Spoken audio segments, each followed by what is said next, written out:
Hash House and Circle Up. Welcome to On, the Hash House Harrier podcast for interviews, history, and stories. I'm your host, Ra. Today on the podcast, we're in Beijing, China, with a hasher from continental U.S. up north in the cold Minnesota.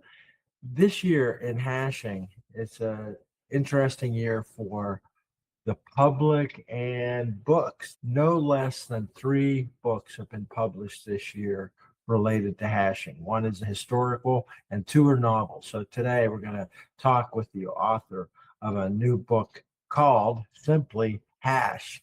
Welcome on the podcast today from Beijing, Pukelids Taxivomitry. Well, I'm so happy to be here. I'm so happy. This is my first podcast I've ever done, so it's quite an honor, actually. I'm really excited. That's great. But the idea is to get people to know you and your take on hashing and all about this book because it's kind of monumental and it's something that people get with mixed emotions. They get very excited about it and then they say, uh-oh, what's going to happen if and when the world finds out about hashing and through things like this. Let's start with your hashing origin story. When, where, and how did you get to your first hash? That's a great question. I was a runner in high school and college, and then living in Colorado as a teacher. And then I just got an email to move to China and teach in China. I decided it was worth a try, and I really liked it. Then COVID forced me back to the US for a few months. And then I came back to China, and I was in this running group called High Running. Somebody in that group just mentioned this group where all the good runners go. I don't know if he was misinformed. He never said anything about beer. He never said anything about it being, he just said, "You look like a runner. I heard of this other running group." So I'm like, okay, I'll give it a try. I just showed up the next week and I fell in love with it. I went 25 weeks in a row and then still rarely miss a hash. So yeah. What was it like? Can you project to your naive self then and your impression and actually what it was like? How many people were there? What were they like? Where did you go? And what did it make the impression on you as a runner? From the first one, so Beijing's a pretty good kennel. I think it was maybe 25. We were out far in the mountains in the west side of the city, and instantly people are very friendly. I mean, the people I met there are still my friends today. That first day, it's just right away you can tell there's something different, and no one kind of warmed me up to what it was. So it's just you're learning on the fly, and that was kind of what made it fun. It was just such a unique experience to learn the whole thing on the first day, just as you're doing it. Okay, so you get there, and what was the state of the runners with a couple dozen people, and you being a competitive runner before? Where were you in the pack? Because if it's your first time, it's not always the best thing to be out in front, even after a check, if you're not sure. It was so strange because I didn't understand the concept of the marks. So people are just running in random directions. But yeah, then once I kind of like saw the chalk marks, I kind of figured it out. And we have like good runners. Like I would say we're a very social. We're not competitive. There's some kennels with really intense runners. And I would say Beijing's like more casual. I was kind of right there in the front but in a good way. It was like, that's nothing. Yeah, it was really positive. Then you said you went for 6 months straight without missing.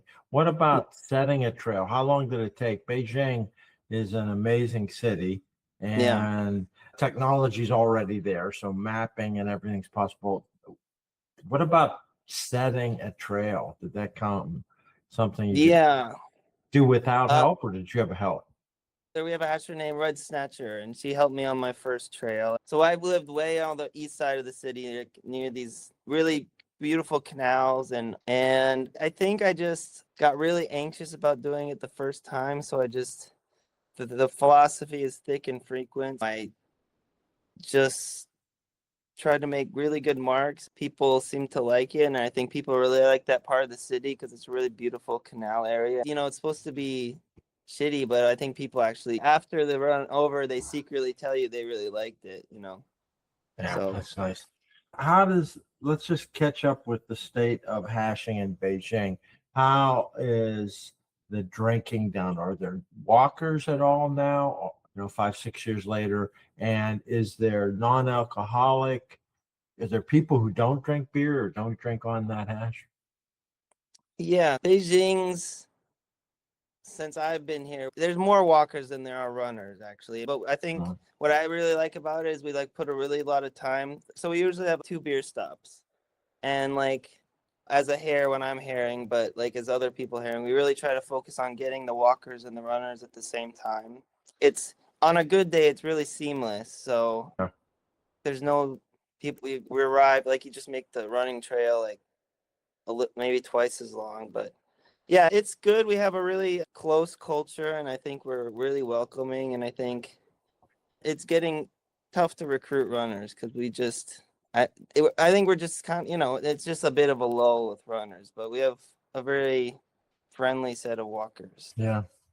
Well, it's gone through different things. I was there just before the Olympics in 2008. I was in Mongolia, and there was a Chinese New Year. So, that's a big time where people in and out traveling and everything, but still a great group. And yeah, it was extremely friendly there. So that's a neat thing. Let's get to your hash name. It's almost unpronounceable. Pukelids Taxivomitry, but there's got to be a story there. Yeah, so I think people have said there's no one, as far as I know, no one else has that hash name. I imagine though. If you do, you can reach out to me. But I'm a math teacher, so I teach math, and more than one time had too much to drink at our bar Patty's, which we love, and everyone should go to Patty's. But I had too much to drink, a few tequila shots, and then in a taxi vomited more than one time. So then Euclid is like a ancient Greek mathematician.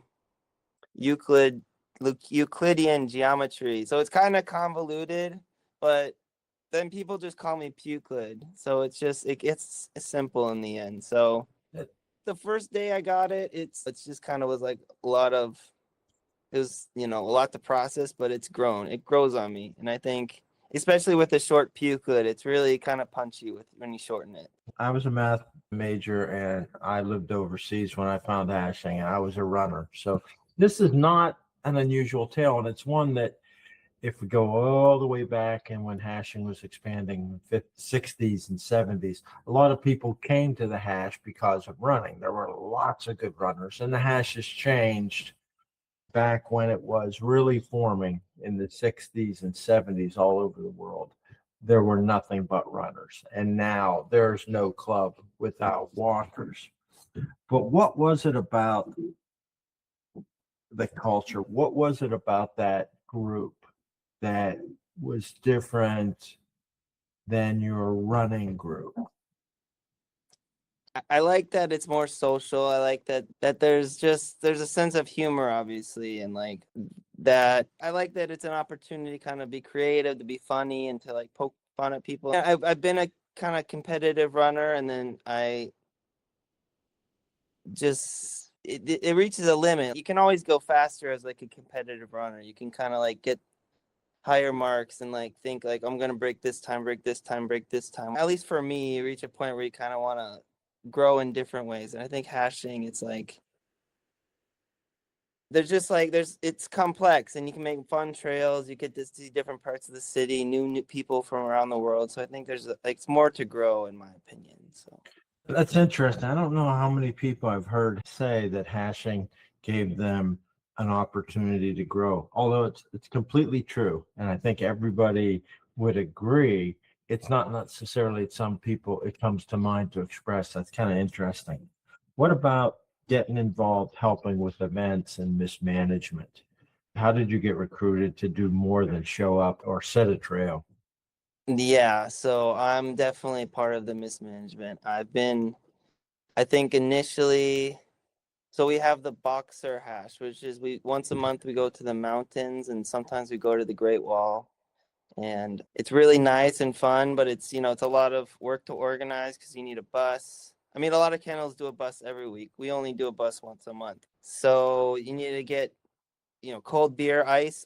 There's no ice in the mountains or any rural areas in China. So it's like that's another challenging thing, is getting enough ice. And if you run out of ice, you're kind of screwed. So it's a lot of work. So me and the other hasher, we became the boxer GM in 2021. And it's intimidating, but she helped a lot. And then 5 years later, I'm still the boxer GM. And I'm also the RA.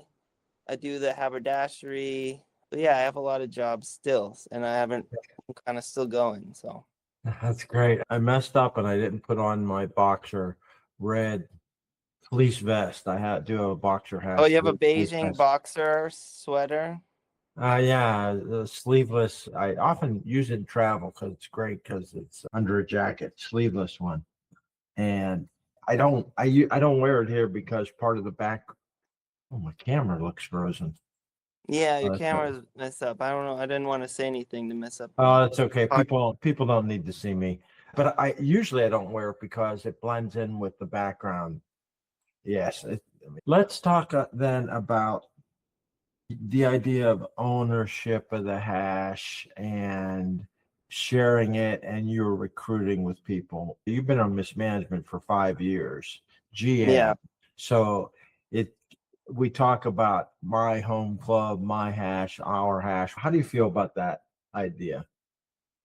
You have a position, you're a responsible person. It's like, I want this to be fun for everybody. Yeah.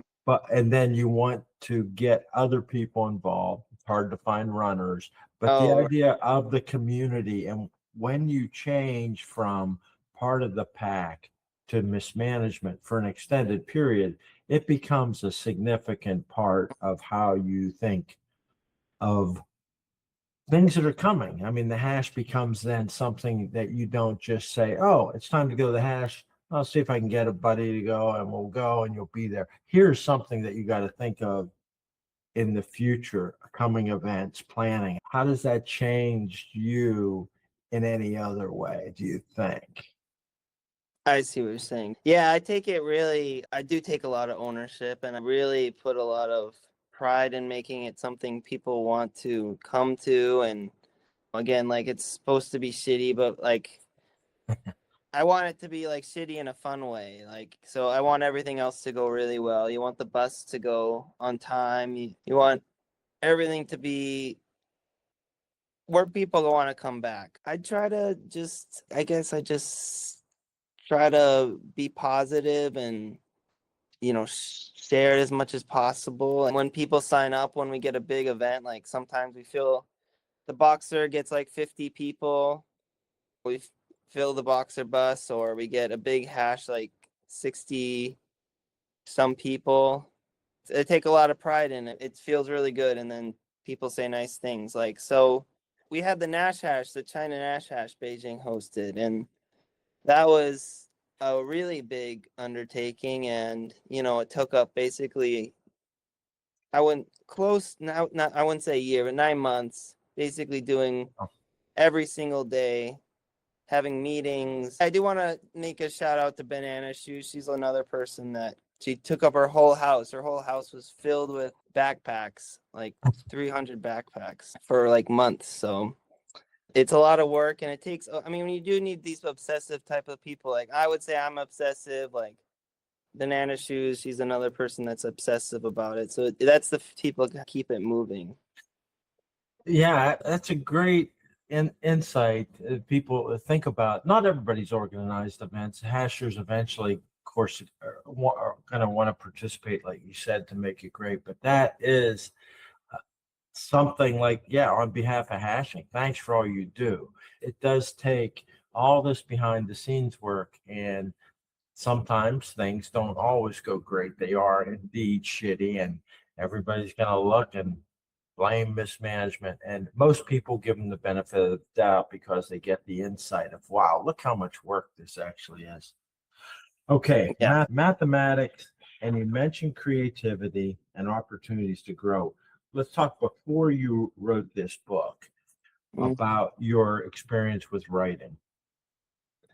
Yeah, so I've always like written sporadically. I've considered it making it a career, but it's so daunting, and like where do you get started? Like I've always kind of written short stories here and there, and then I started teaching in Chicago, and I did comedy writing at Second City for maybe 6 months, and I liked it a lot. And I kind of like, could I pursue this? And because I thought I was like maybe not good enough to like maybe consider like pushing it forward. I kind of got at crosswords like, do I love this to really sketch writing, comedy sketch writing, and like, do I really love this enough to sacrifice stuff for it? And I guess I just decided no. That sometimes the person says yes and it's a big success. But anyways, I like teaching enough to it was more stable, and I started substitute teaching and then full teaching. And I would write here and there. I've written some children's books. I did the art for those too.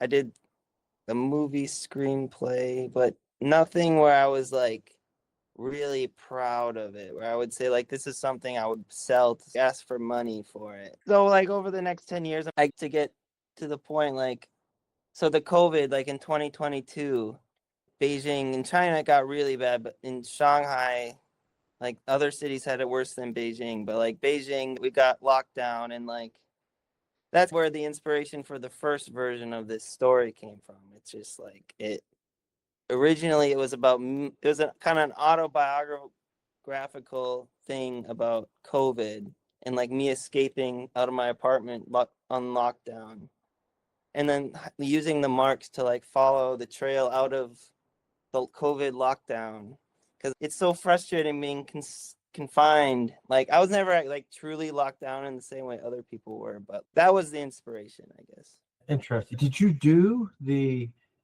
public Second City training, like A, B, C, D, E, improv classes before you were Yeah, I got writing? up to like C or something. I did improv too. I got up to maybe C. Like Uh-huh.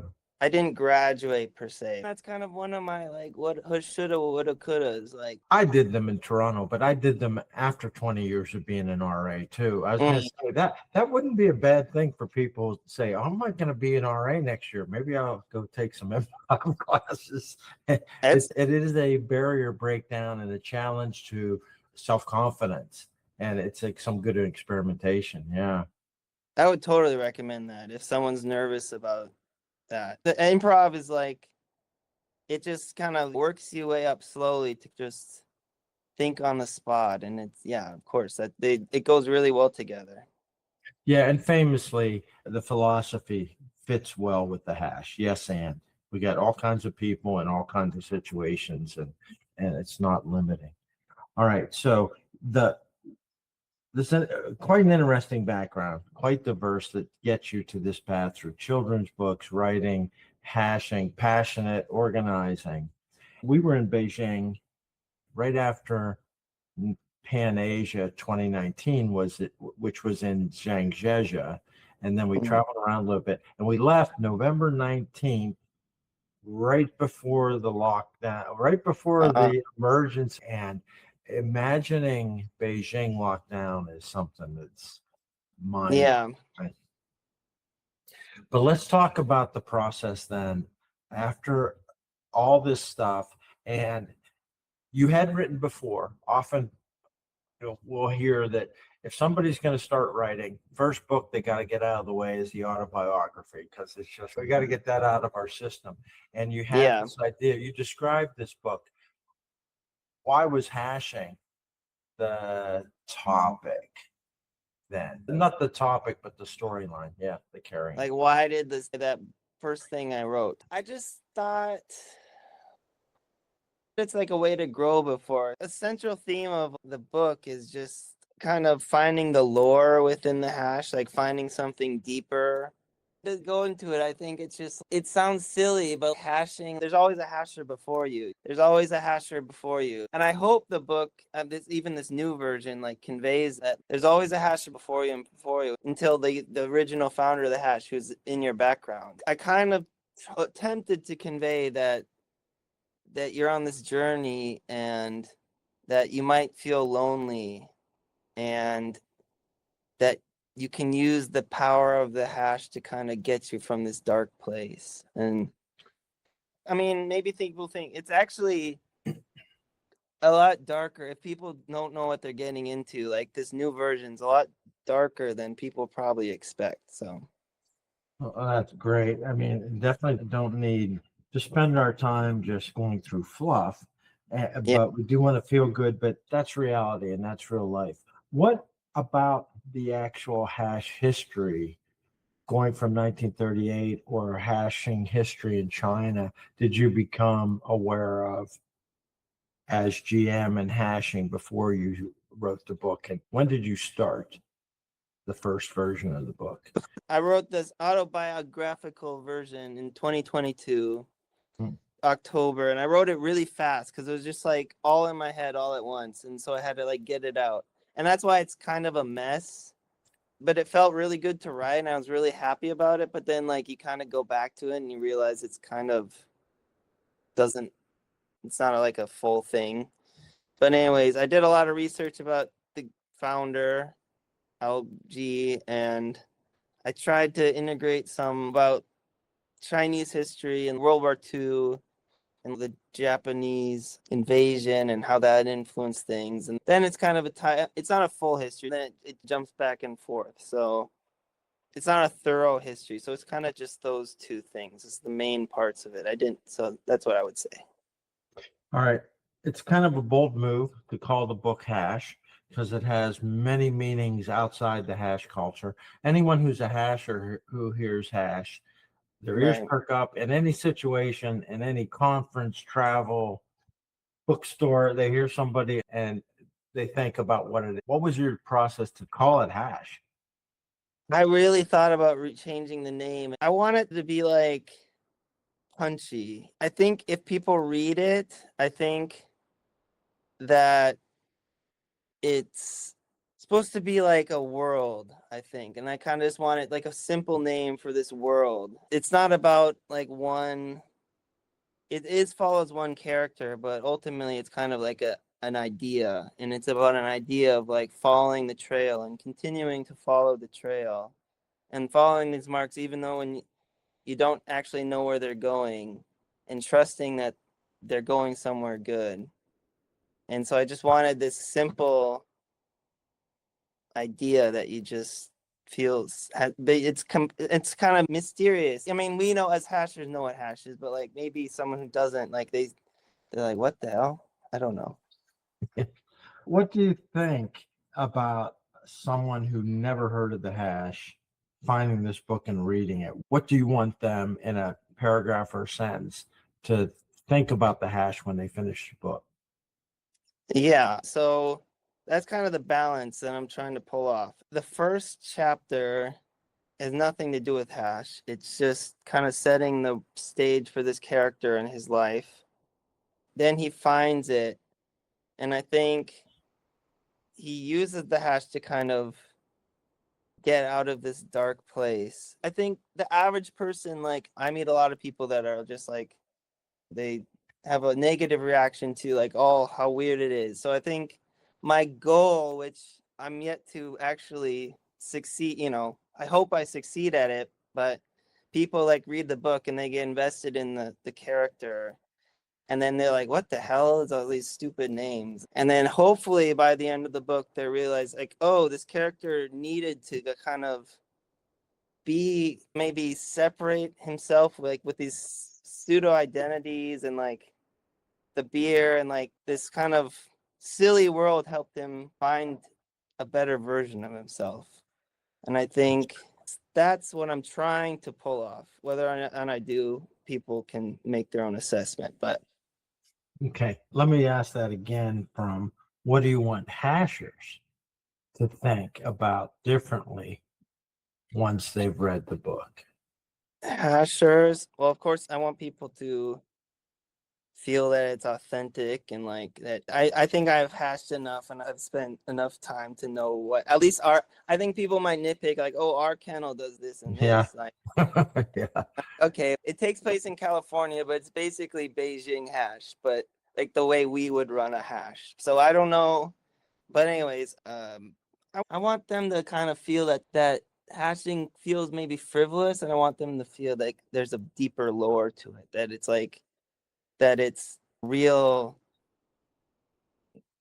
There's something really substantial there. I want to like further the lore of the hash, and I think that's the goal too. All right, let's talk a little bit about your process of getting it from drafts to I have a project this is done. Who did you show it to in terms of hashers or non-hashers to say, what do you think of this? Because it's not a book about hashing, it's a book, and hashing is part of it. Yeah, so I wrote the first version 3 years ago, and I shared that a lot to people, and I think some people liked it. I think some people it just was my life. There weren't very many, the characters weren't well thought out, and I think some people like the story in the end. But anyway, so this new version, I just spent 3 years just thinking about like, wow, what was wrong about that? What are the good things? What were the bad things? What could I fix? And I could never figure it out. And then I was sleeping and I should turn it into a TV show. And I should make this a TV show. And then I'll just write a pilot for a TV show. But I know I should set it in California because maybe some TV people would like that better. So then I wrote 6, 7 episodes. And then I submitted the pilot to a bunch of the competitions, and it was kind of a mess. And then I took that, and then I'm like, okay, if I make it a book, it'll at least exist. Because a TV show, of course, the 1 in a billion chance it gets made. So then I just went back from the beginning, and then started to turn the script of the TV show into a book. My dad's a supportive person to read things. He was helpful. I don't have a bunch of friends that are just like, let me workshop your book. Let me let's go over and like spend 8 hours editing your book and stuff. Like, I don't really have that a problem. So it's kind of just, other than a few people reading a little bit, like I've been on my own, which for better or worse. Yeah, it's risky. I mean, and you seem to have a good attitude. Like I said, let people can decide for themselves, but it's a risky thing. But so is being an RA and a GM to put your work out there, and it will be judged by everybody who reads it. But that's the point; they have to experience it and figure out what it is for them. Are there any characters in there that are close to people besides perhaps you?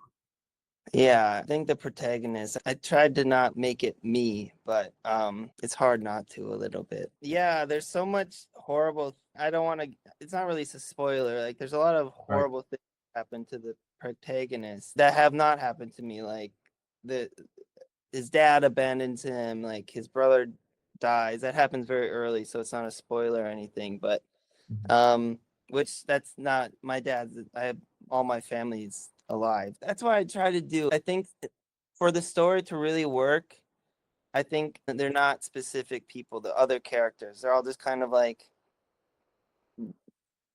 patches of people. I want it to kind of operate a certain way. So it's not like I had a single person in mind for these other characters. All right. Hopefully this question is okay and you can deal with it. Where does somebody who hasn't experienced some of the darker, more traumatic experiences that you talk about in the book, where do you get the insights to write about those? Yeah, I don't mind I don't mind it. That's a good question. I appreciate it. I go back to the first version because that was just myself. The worst thing that really happened to me was COVID. But during COVID was like the bars were closed, like Patty's was closed. And that was like the most traumatizing thing. I could still like leave my apartment and everything. So like Patty's was closed, and that felt like dystopia to me. So that's kind of the narrative of the book, the first version. And I realized this isn't very compelling. Like, this isn't like something people would want to read. They're just like, get over it. But all the bars are closed in reality. Yeah. Yeah. So this new version, I just did it to get the story moving. That's honestly, because it's not anything that actually happened to me. Yeah. My life's pretty easy, to be honest, and pretty good. Like, I have a nice apartment. So I had to just give this character something to get out from. So that's the answer. Yeah. Put them up a tree, get them up higher. Yeah. Now, publishing the book. I want to talk about the logistics of this to there might be other people out there in your situation, creative people say, I want to do this. So I want to talk a little bit what you can tell people about that. And then also I want to talk about this idea that's come up in hash discussion about AI. There's already the ambivalence of, can we use AI to design a new hash club logo? What is its role in writing? So let's talk about that first bit in a short way, the logistics of getting a book published in today's world, self-publishing.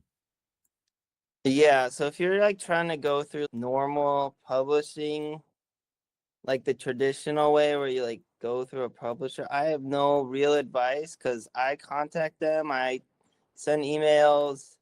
It's like throwing it into the ocean. Like, you might as well.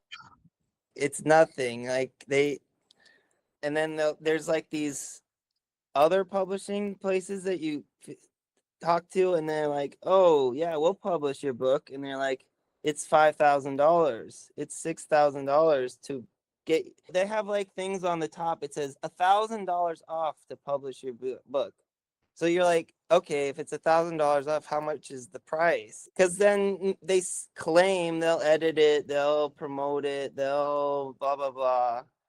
And I go on like these Reddit pages and ask, like, is this a good deal? And they're like, do not do that. Do not do that. So I think that's the right first there, I think right there's a good service you just performed. Yeah, they're not in the business of selling 1 million books for you. They're in the business of getting your money in. Yeah, that's it. Yeah, you're the business. The selling the books is not their business. You paying them is their business. So do not do those.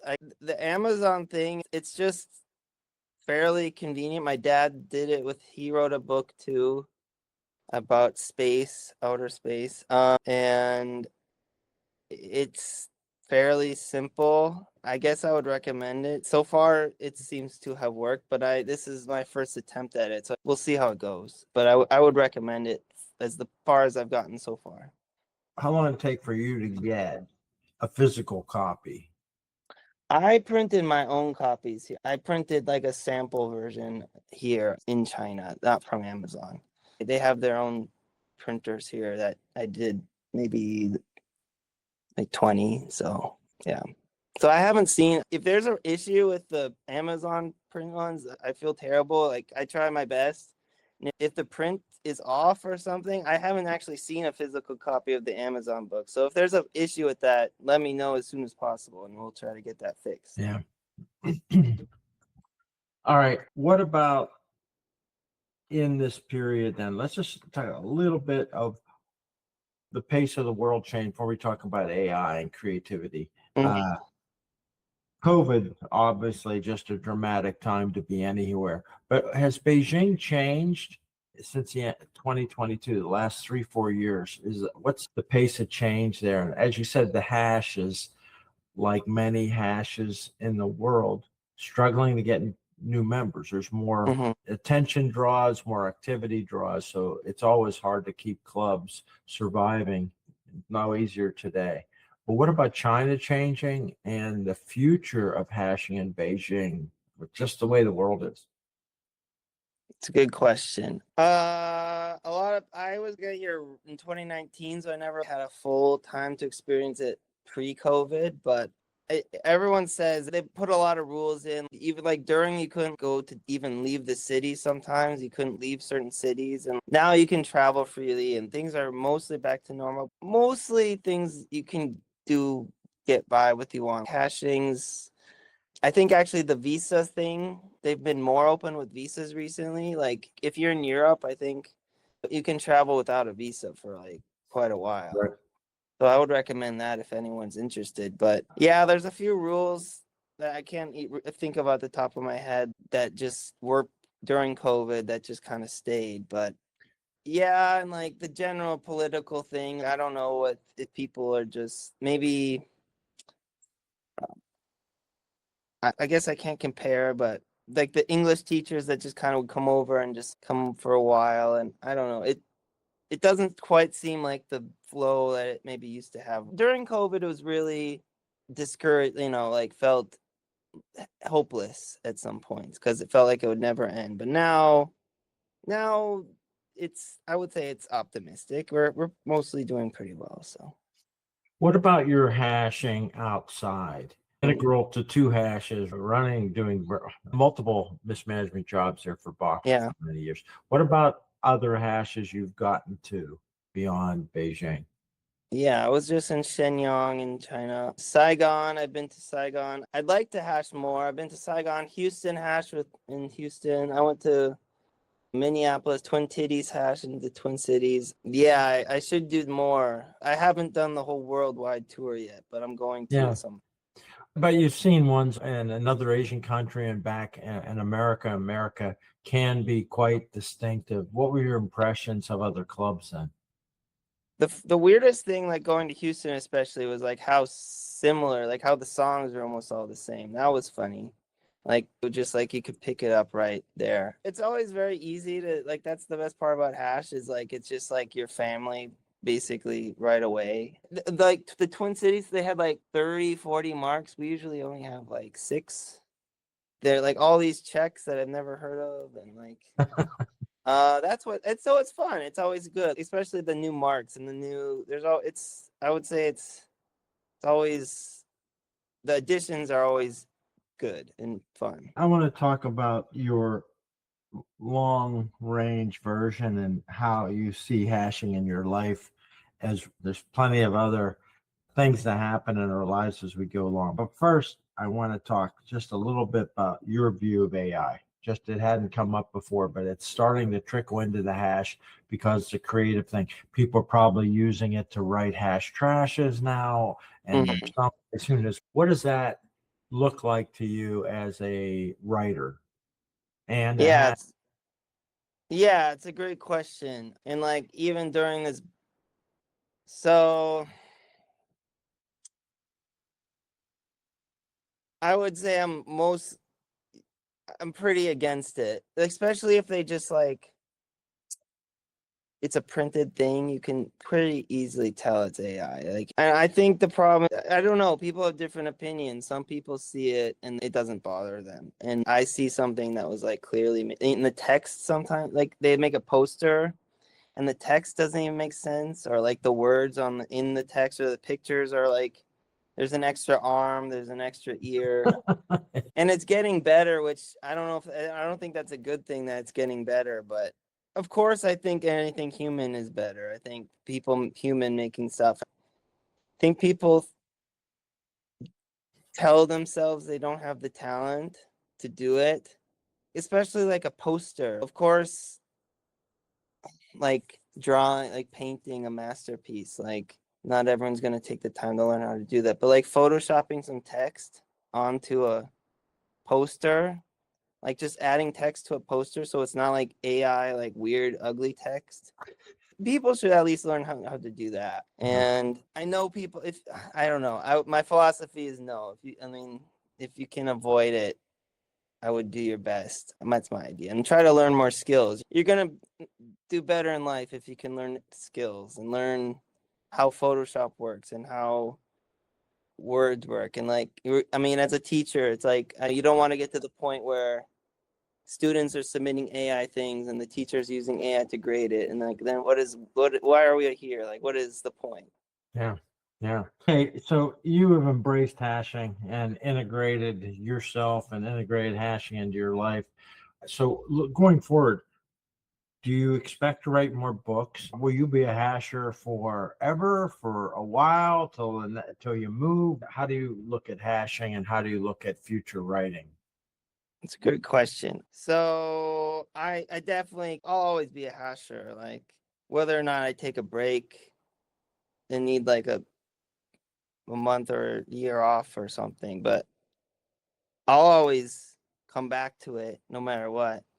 It's always the people. The people are just unique. It's just ever since I started, just like immediately like it clicked, and like this is like as a runner and like beer. That's kind of the point of the book. It's like it was this gift from God sort of that made everything make sense, which sounds like hyperbole, but I was really in a kind of a bad place. And again, that's kind of the point of the book. Is like I really was like in this bad place, and then I found hash, and then it made things make sense. And again, that's what I try to convey in the book. It's like hashing kind of build the structure in the character's life. As far as writing, I am trying to think of ideas if I would write it something more. But you want it to feel real, and you want it to feel like that's worth writing about. I don't know if I'd write another book about hash. I don't know. I'm not sure, because I want like the reader to be surprised again. Like I'd want them to go on a new journey, which, you know, knowing what that is not easy. And I want it to feel like, I don't know. So I don't have a good answer for that, but I do want to keep writing. I do like doing it. Once you get in that rhythm, it is really fun. So Well, we can hope that the one in a billion thing happens, and one day there's a show called Hash, and it gets your ideas out there with this story. I think it'd be great. I'd love to turn on TV and find that they're making a show called Hash. I would be personally, so many hashers have trepidation, say, oh my God, are they going to get it right? So we'll see what happens when that happens. But congratulations on your book. Thanks for everything that you've done to keep a hash in a major world city going. And it's nice, you've only been hashing in the big picture of hashing's 90 years, 6 or so years, but you are quintessential. You express it, you get it.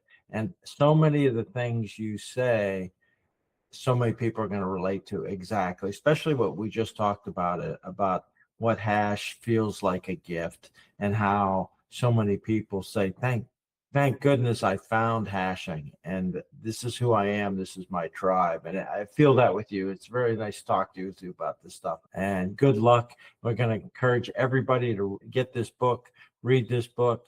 Somebody get it, pass it, get everybody to read the book called Hash. The way for people to get it is to go on to Amazon, and there's a Kindle version, and they can also order a print version, right?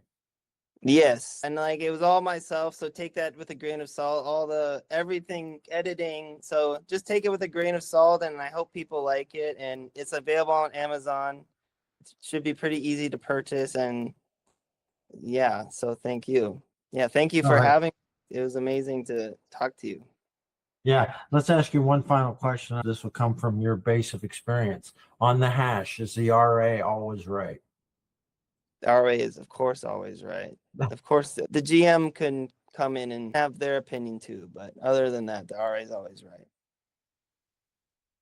To me, as a longtime RA, that's the right answer. Right? Yeah. All answers are good. Yeah. All right. Pukelids, it's been great getting to know you, and we're going to encourage everybody to read the book called What Else Hash. That's so nice. I appreciate it. Thank you so much. Thanks for all your time, Pukelids. On. On. To close the circle, here's the Hash Anthem sung by Mother Hash. Swing low, sweet child.